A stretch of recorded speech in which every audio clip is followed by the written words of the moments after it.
এখনো? এখন ঘটনা হয়েছে, তারপরে যখন লিগ্যাল অ্যাকশন হবে সেটা হবে। এই হুলিগানস যারা ছিলেন কোন পার্টির সমর্থক বা কিছু এখনো বুঝতে পারছেন?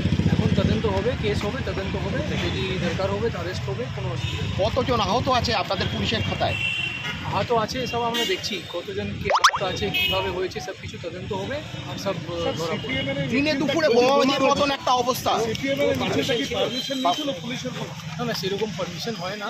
আর বাকি যে আছে আমরা সব তদন্ত করে দেখে নিচ্ছি, এদের সবাই যদি আছে ইনভলভ আছে এইসব ইলিগাল অ্যাক্টিভিটি করে সবাইকে পুলিশ আগে থেকে এখানে ছিল, তারপরে এরকম একটা ঘটনা ঘটে। সেরকম পুলিশ ছিল এখানে, সেজন্য আমরা তাড়াতাড়ি অ্যাকশন নিতে পেরেছি আর ক্লিয়ার করতে পেরেছি।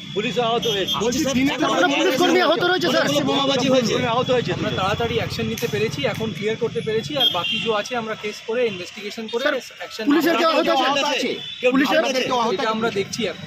কতগুলো বোমাবাজি হয়েছে এখানে? সেটা সব আমরা দেখছি, ইমিডিয়েটলি আমরা কিছু বলতে পারছি না, কিন্তু আমরা সব কিছু দেখছি। কেস হবে, ইনভেস্টিগেশন হবে, ওটা নিয়ে কোনো অসুবিধা নেই। এখন আমরা আঙুল তুলছে সিপিএম। প্রথম জিনিস আছে যে আমরা এখন এনশিওর করি যে সব নর্মাল থাকে, এটা আমাদের প্রথম এনশিওর করার আছে, সেটাতে আপনারা একটু সহযোগ, ঠিক আছে।